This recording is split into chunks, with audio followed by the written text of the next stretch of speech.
Hey everyone, my name is Jacob Bomba, also known as OGBJ. I'm a cinematographer, director, stroke producer. So today we're gonna transform this footage from this to this. I'm gonna walk you through how I transform my footage from RAW to Rec 709, color correction, and we're gonna add a little bit of our creative looks. And trust me, if you watch until the end, you're gonna learn something from this video. So without wasting much of your time, let's dive into it.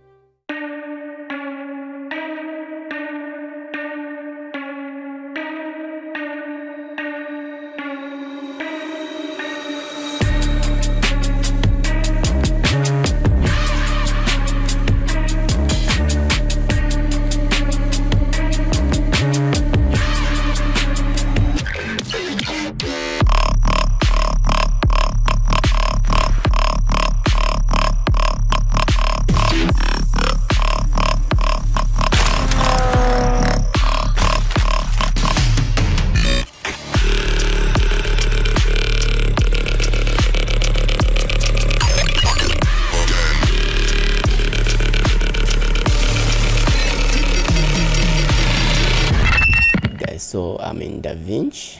Okay, so yeah, I used Blackmagic 6K Pro for this one.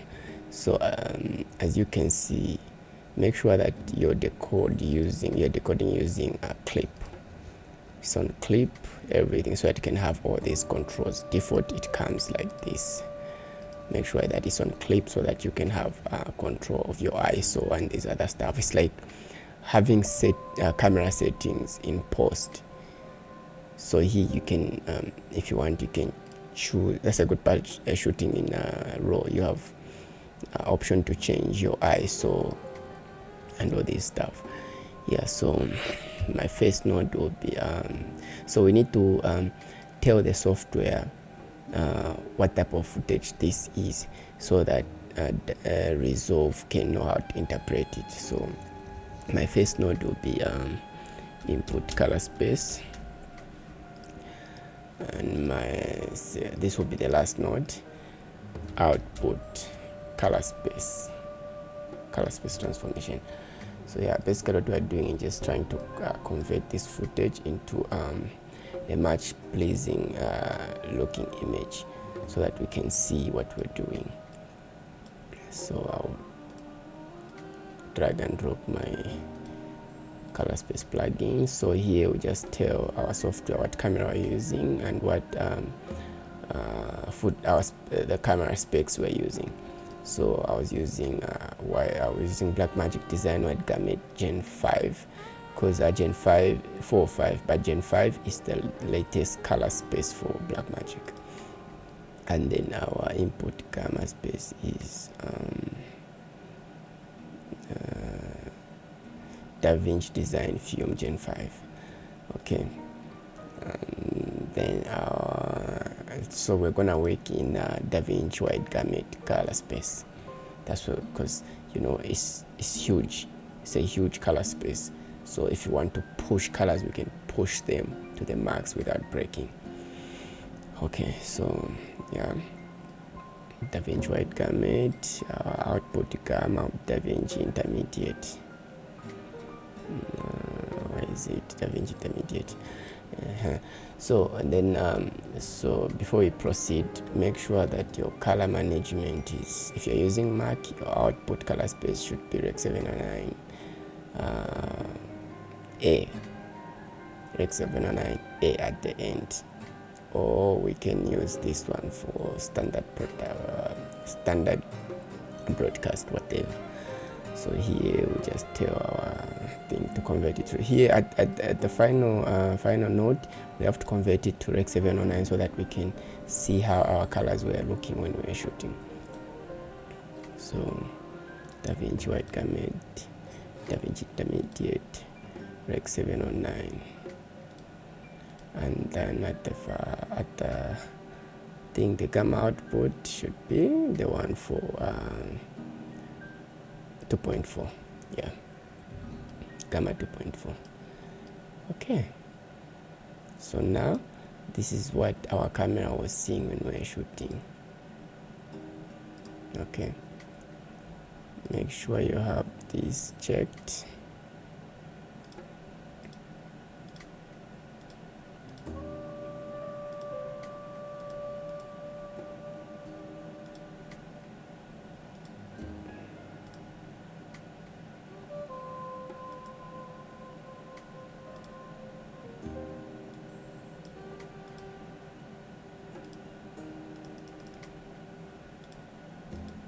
Okay, yeah, so let's continue. So so these, the color transformation, we just transformed our footage from this to this. This was just transforming.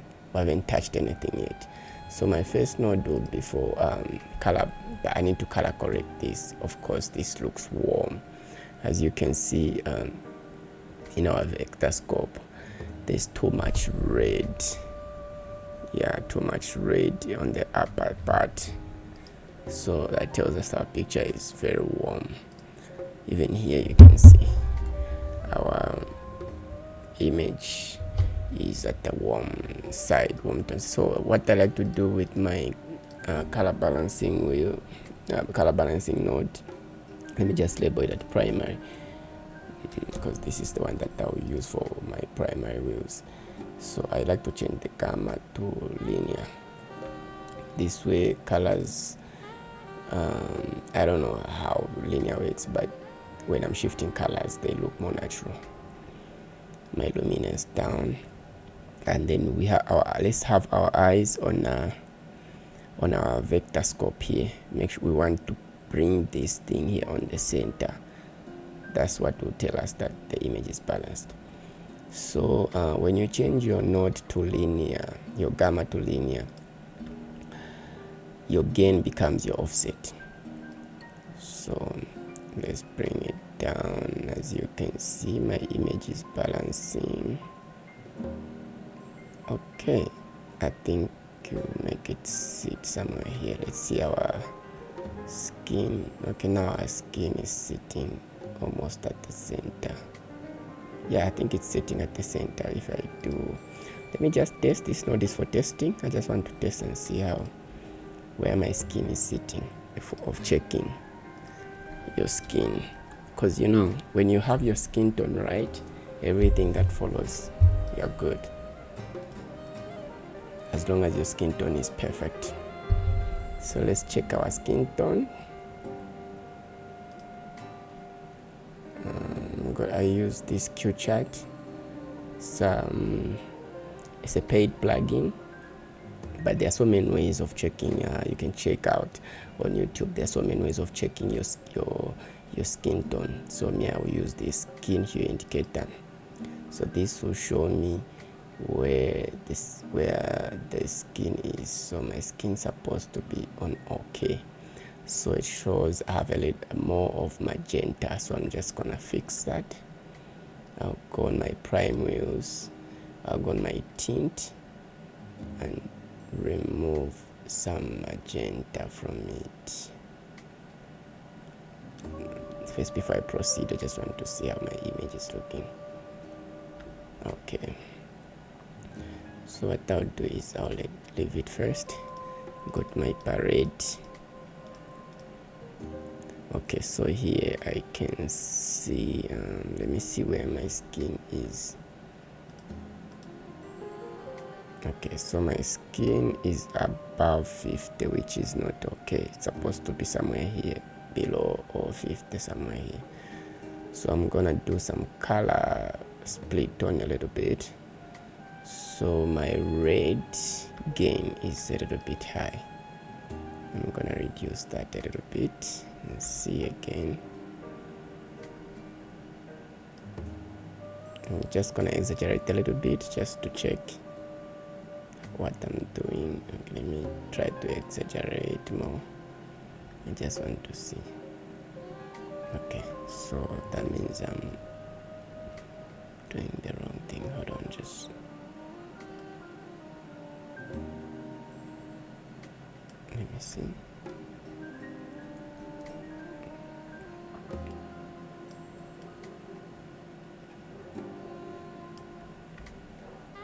Okay, it's dropping. Okay, we are almost. All right, now we're gonna lift. We're gonna go in our HDR and lift this a little bit.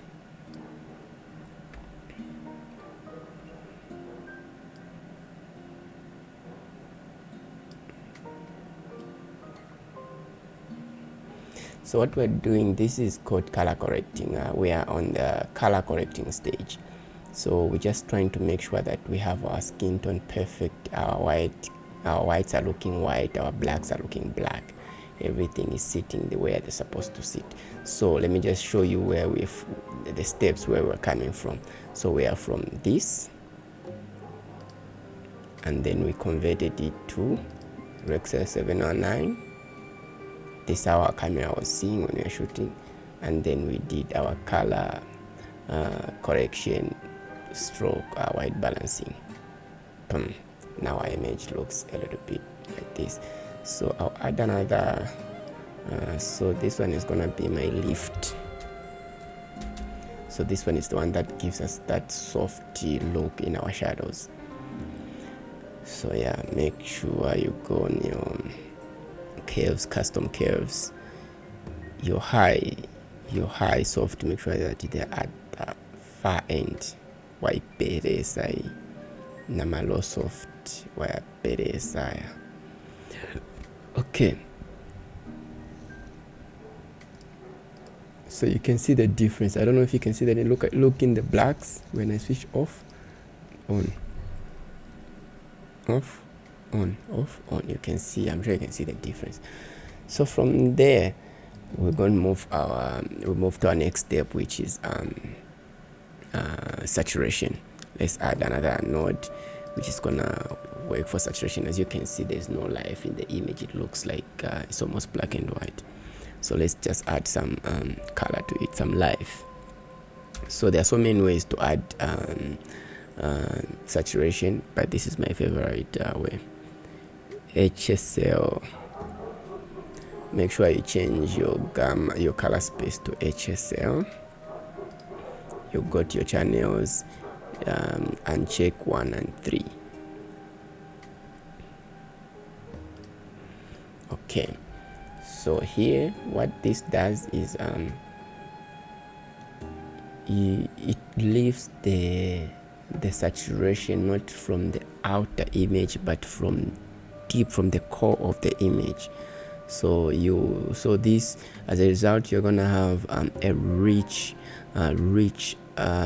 saturation to your image instead of that saturation blow actually, but this one will give you that rich saturation. So I'll go to my gamma wheel, make sure wagwira green yaka, and just push it a little bit. Make sure that your colors are not clipping. So I'll go to my, as you can see, I still have room here, I still have space to play around with my footage. So let me just go to my vector scope. This one helps to see how the colors are moving. Okay, as you can see, so if I do before and after, okay, now you can see how we are pushing our colors. So I can push more. Let me see this one. So what this thing does is that it pushes so between the gain and gamma, the difference is that gain pushes the color from, it's like what you gwirira kumwamba chintu then uchidonsa olo pushing it up pakati then uchidonsa chichokerera. So the gamma will push the saturation from the core of it, pushing it outwards, and then the gain will push from the outside, pushing outwards. So meaning I don't know, I'm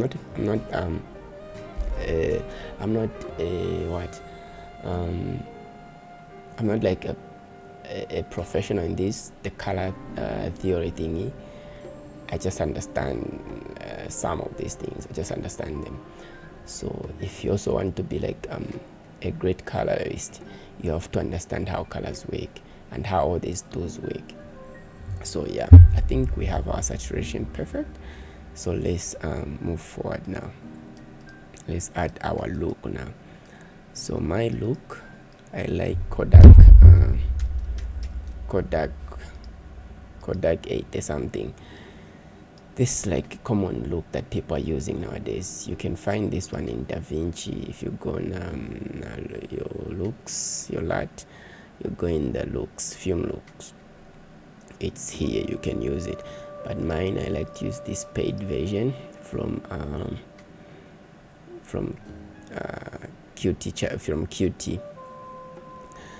So I'll use this look DNA. Make sure you change it to Kodak 2383. If you want, you can use Fujifilm. Look how Fujifilm looks, but I like Kodak 83. As you can see, our image already looks very nice. Let's see Fujifilm. Fujifilm looks also perfect. I like how the way it looks. But yeah, my favorite is Kodak, because this is the one that looks like real film. Yeah, all of these are film emulation lights, but I like this one more. All right, so our image looks perfect, like we're done. So let me just do before and after so that you can see where we're coming from. Look what you've done to our image. So we're coming from this to this to this to this to this. Now we're here. Okay, so let's check our skin again. Okay, so now our skin is showing us that we are too magenta. So I'm gonna add another node here. I'll call this one skin, and then I'm gonna add another plugin that I like, my favorite plugin, Tetra. This is my favorite plugin. So if I want those deep colors, Tetra is my favorite. It's a go-to plugin.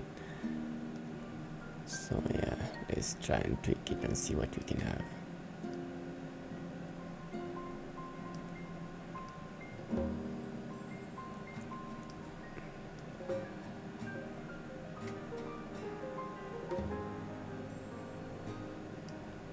I'm gonna turn on my Q chart just to check that, make sure that the colors are sitting well.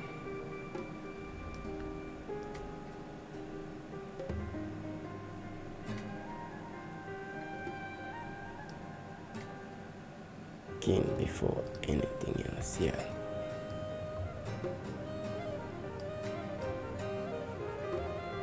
all right,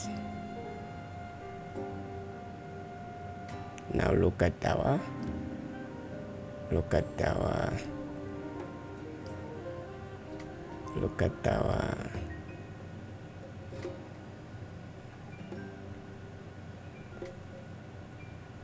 vector scope. Make sure your eyes is on the vector scope.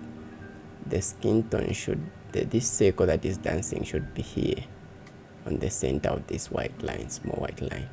That means our skin tone are perfect. If not,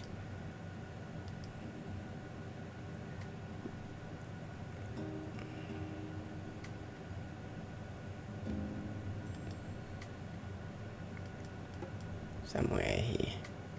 Yeah, I think our skin tone are perfect here. Perfect.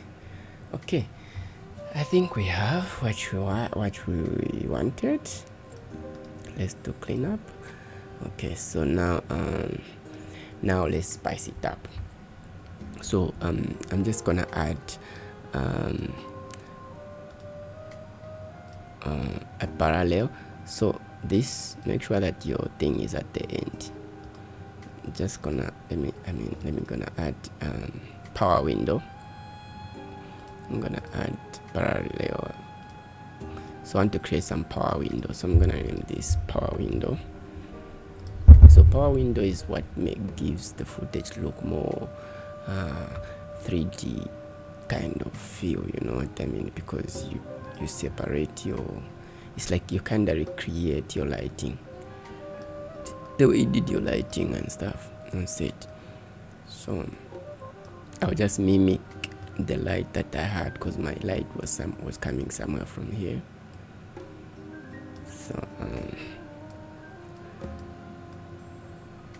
So I want to darken anything else that is outside of this box. So I'm gonna drop this, and then I'm gonna do like this, soften it a little bit. I'm just gonna go to my camera and just drop the ISO at 50. Let's see. Yeah, I think I like how it's looking. Yeah. I'm gonna create another power window just to give some different feel somewhere here. But I'll draw this one. I'll just draw it myself somewhere here.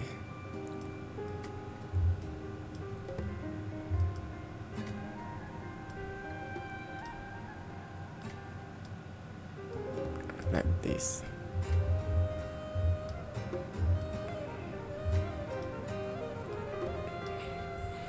And then I'm just gonna give it some color. Okay, I'll change this one to linear also, so that it can give me those realistic looking colors. Okay, and then I'm gonna soften the inside and the outside.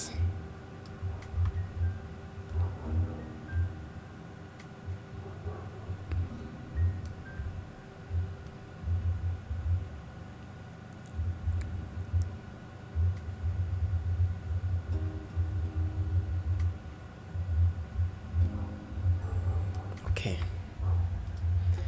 yeah, so I think we have a very good looking image. Look how it's looking ish. The colors, like you can eat them. It's deep, nice and clean. Look where we're coming from. We're coming from this to this. Look how beautiful the picture is. Okay, so now we're just gonna add some spicing. Now we have to make it look film like. So I'll add another plugin called I think most of these plugins that I'm using, DaVinci has the inbuilt. You just have to understand them. The other plugin that I need to add at the end is Halation, and Halation, DaVinci already has Halation. You can just look it up here and search Halation. But I have a plugin that I like to use, which is called I have this plugin. It's called Filmverse. Sorry, not Filmverse. I'm gonna remove this. Sorry, it's called texture whatever. Yeah, Filmverse. Yeah, it's Filmverse texture whatever. Yeah, so look what it does.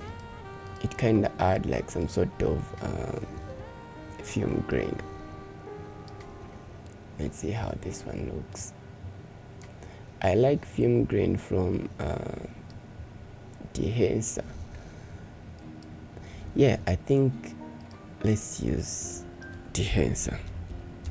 DaVinci gives you realistic film grain.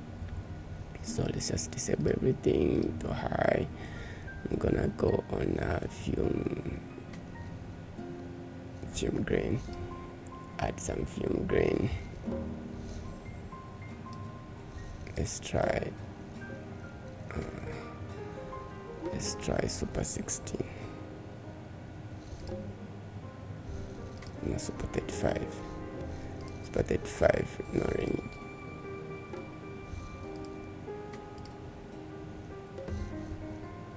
Sorry, I'm changing something else. Where is it? Oh, here. Super 16. Super 35. Super 35. Okay. Super 35. I don't know why this thing keeps on dancing. 16. Let's try 35mm ISO 50. I don't want the grain to be all over. I want the grain to be very subtle. So let's try Super 35 500 ISO. Yeah. Let's try 250. Yeah, let's try 250. 250 is okay. And then I'm just gonna reduce it a little bit. Yeah. Let's go to halation.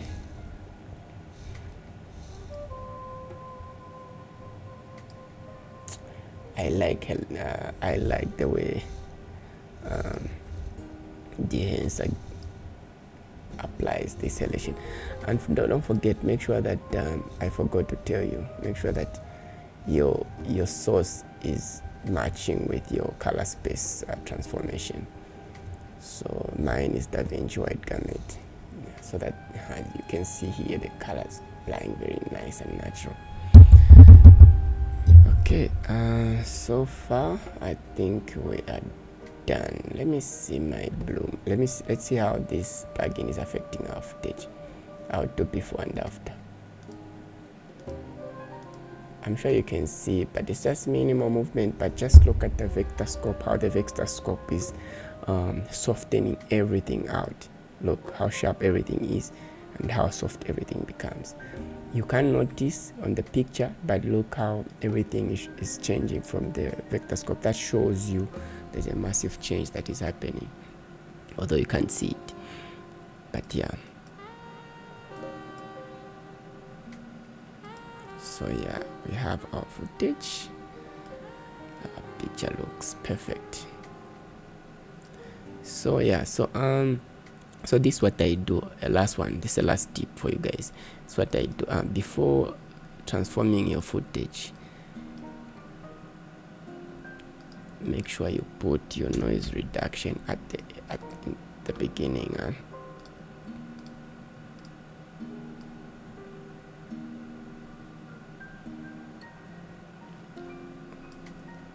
It's a last tip for you guys. And then after that,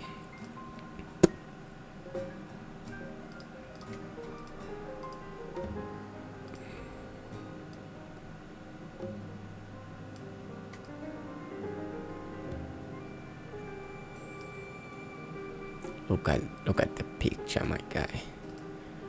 Look at how beautiful this picture is. Yeah.